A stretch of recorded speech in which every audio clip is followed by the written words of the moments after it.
मैं गौरव भाटिया जी आज आपसे पूछना चाहती हूँ, राहुल गांधी का निशाना क्या था, कौन था?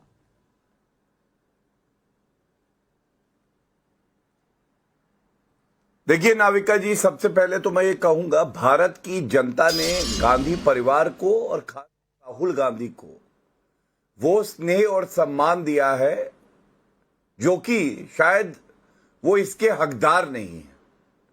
और लीडर ऑफ ऑपोजिशन विदेशी धरती पर जाता है और उसको ये नहीं पता वो बोल क्या रहा है। झूठ, धोखा और फरेब, ये है राहुल गांधी के पर्याय। मैं सबसे पहले कांग्रेस के प्रवक्ता जो कह रहे थे हम आह भी करते हैं तो हो जाते हैं बदनाम, ऐसी आह ना करिए कि 3000 हमारे सिख भाई जो थे उनका कत्ल कर दिया गया और उनको इंसाफ 30 साल से ज्यादा हो गए नहीं मिला जब तक नरेंद्र मोदी जी नहीं आए। ये कैसी आह थी कि राजीव गांधी ने कहा बड़ा पेड़ गिरता है तो धरती हिलती है, मतलब जो हुआ सिख समुदाय के साथ वो सही हुआ। तीसरा, सैम अंकल जो वहां बैठे थे, जो कल पप्पू बुला रहे थे राहुल गांधी को, वो सैम अंकल ने 1984 के दंगों के लिए कहा था हुआ तो हुआ, अब आगे बढ़ो। अरे जिनको आपने जख्म दिए थे उनको मरहम दी तो नरेंद्र मोदी जी ने।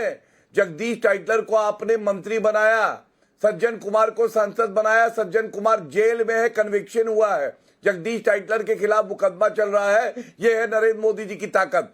और हमारे भारत को ये कहते हैं कड़ा और पगड़ी, सरदार नहीं पहन सकते। तो नाविका जी मैं एक बात बता दूं, हमारे सरदार भाई की पगड़ी पे कोई उंगली नहीं उठा सकता। कड़ा तो मेरे हाथ में भी है, मैं पंजाबी हूं। हमारा तो वो देश है, चाहे वो सिख हो, चाहे जैन हो, बौद्ध हो, ईसाई हो, हिंदू हो, मुस्लिम हो, हर कोई अपने धर्म का पालन करता है। ये है नरेंद्र मोदी जी की सरकार। ये झूठ प्रचार बंद करो।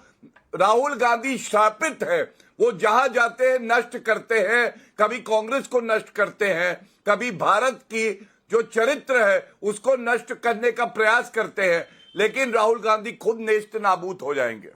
मैं डॉक्टर अजीज खां आपसे पूछना चाहती हूं, पीडीए के तालमेल पर बनी थी आपकी इंडी अलायंस, और इंडी पर भी सवाल पूछा था तो वो कहते हैं इंडी मत बोलो, इंडिया बोलो।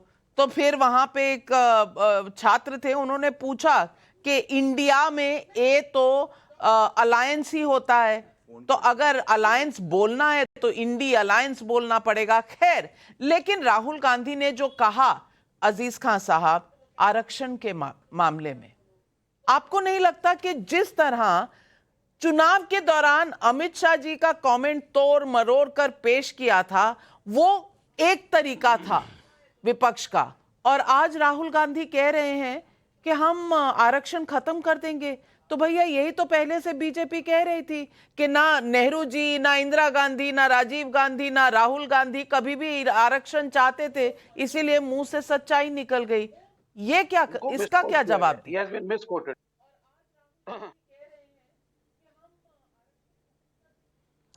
देखिए नाविका जी, जो मैं पूरा सिनेरियो देख रहा हूं, मुझे लग रहा है कि राहुल फोबिया पे बात हो रही है। सबसे बड़ी बात है, देखिए आज के हालात हैं, आपने कहा आरक्षण खत्म करने की बात कही, उन्होंने किस तरह स्टेटमेंट दिया, क्या बात कहने की कोशिश की, उसको किस तरह मैनिपुलेट किया जा रहा है, यह दुख की बात है, पहली बात। दूसरी बात मैं आपको बताऊं, आरक्षण कोई खत्म नहीं कर सकता, लेकिन वहीं दूसरी तरफ आज जो सत्ता में लोग बैठे हैं उन्होंने आरक्षण से खिलवाड़ किया।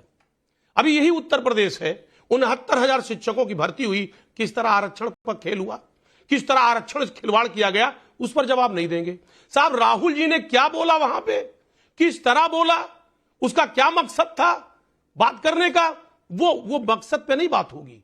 इसलिए बात नहीं होगी क्योंकि वो इनको सूट नहीं कर रहा है, क्योंकि उन्होंने ये नहीं कहा आरक्षण खत्म कर देंगे, उन्होंने कहा बराबरी का दर्जा जब तक हो सकता, वो 1000 साल में भी ऐसा हो सकता 2000 साल लगे।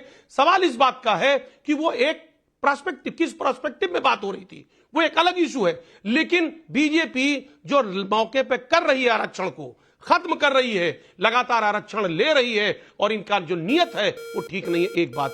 दूसरी बात, अभी आपने कहा कि साहब सिखों के बारे में कहा, मैं कह रहा हूं देखिए माइनॉरिटी के बारे में जो चर्चा किया राहुल जी ने, देखिए आज माइनॉरिटी के बारे में तो माननीय मोदी जी देश के प्रधानमंत्री हैं, वो तो स्टेज पे चढ़ के पता नहीं क्या क्या कहते साहब मंगलसूत्र छीन लेंगे, वो तो कह रहे साहब भैंस ले लेंगे। पता ऐसे ऐसे स्टेटमेंट जो यकीन मानिए बेहद दुखद है। देखिए ये खाई खोदने वाली बात है कि हमेशा नफरत की बात, ये नफरत की बात कौन कर रहा है? वहीं दूसरी तरफ हम देख रहे हैं कि राहुल जी ने बार बार यहां तक कि मोदी जी को अप्रिशिएट किया, कहा मुझे सहानुभूति है। उस पर गौरव जी नहीं बात करेंगे। क्यों सहानुभूति है? क्योंकि आज जो हालात है, जिस तरह 2024 का चुनाव खत्म हुआ और उस चुनाव में बीजेपी की करारी हार हुई, उसकी नैतिक हार हुई, उस नैतिक हार को वो स्वीकार कर नहीं पा रही है। आज कहीं ना कहीं इनके आपस में कलह है। अजीज खान साहब, बीजेपी की हार हो गई ना? आप मानते हैं बीजेपी की हार हुई? बना रहे नहीं, आप मानते हैं कि बीजेपी की हार हुई? निश्चित तौर पे हार हुई। तो फिर राहुल गांधी क्यों कह रहे हैं कि ये इलेक्शन फेयर नहीं था? अगर बीजेपी की हार हुई है तो ये इलेक्शन फेयर कैसे नहीं था? चित भी मेरी पट भी मेरी तो नहीं हो सकता ना अजीज खान साहब। अब राहुल गांधी जो जाल बिछाते हैं फंसते उसमें खुद ही है। लेकिन गौरव भाटिया जी आप जवाब दें। मुझे उत्तर देने दीजिए नाविका जी, धन्यवाद। देखिए ऐसा है कि राहुल गांधी का झूठ, उनका फरेब, उनका ढोंग आज उनको प्रसिद्ध जरूर बनाता है, लेकिन भारत के लोकतंत्र में काला धब्बा है राहुल गांधी। आप मुझे यह बताइए, विदेशी धरती पर जाकर यह कहना सही चुनाव होता तो बीजेपी की कम सीटें आती, तो ये 99 सीटें जो आई हैं, ये सही चुनाव नहीं हुआ तो आप लीडर ऑफ ऑपोजिशन क्यों बन गए? रिजाइन कर दीजिए। 99 सांसद है, सबसे कहिए रिजाइन करें। तेलंगाना में आपकी सरकार है, हिमाचल में सरकार है, कर्नाटका में सरकार है, इलेक्शन कमीशन ऑफ इंडिया तो मिली भगत है भाजपा के साथ, आप कहते हैं तो रिजाइन कर दीजिए वहां पे। मतलब मीठा मीठा गपगप, कड़वा कड़वा थू थू, और इसीलिए थू थू हो रही है राहुल गांधी पर। हर भारतीय को नाज है हमारे देश पर, हमारी संस्कृति पर, और जिस तरह से विविधताओं में हमारी ताकत है। नाविका जी शर्मसार कर देते हैं राहुल गांधी। मीडिया पे उन्होंने कल क्या कहा था? उन्होंने कहा भारत का मीडिया जो है पक्षपात करता है, हमारी बात नहीं दिखाता है, और चर्चा आप कर रही हैं राहुल गांधी पर, और मीडिया की जात पूछ लेते हैं। जुडिशरी के लिए कह रहे हैं वो सही काम नहीं कर रही, लेकिन राहुल गांधी का कन्विक्शन हुआ और स्टे किया, सुप्रीम कोर्ट ने किया, पवन खेड़ा को बेल जुडिशरी ने दी। मतलब इनके पक्ष में फैसला आए तो अच्छा है, अगर ना आए तो लोकतंत्र खत्म हो जाता है। और इससे पहले जब ये गए थे यूके, नाविका जी मैं आपको याद कराता हूं, ये इनकी एक चाल है सिख समुदाय को जो है बदनाम करने की। ऑक्सफोर्ड कैम्ब्रिज गए, यूके में कहते हैं कि भारत में सिखों को मारा जाता है। अरे सिखों को हम लोग सर आंखों पे रखते हैं। पंजाबी हूं, कहता हूं मैं, गर्व है, हमने कभी किसी के सामने हाथ नहीं फैलाया है, हाथ हमेशा कुछ देने के लिए उठाया है। और इंदिरा गांधी और राजीव गांधी और सोनिया गांधी और राहुल गांधी, इनको जवाब देना होगा। आप बताइए क्या आज तक राजीव गांधी और सोनिया गांधी ने माफी मांगी है 1984 के दंगों के लिए?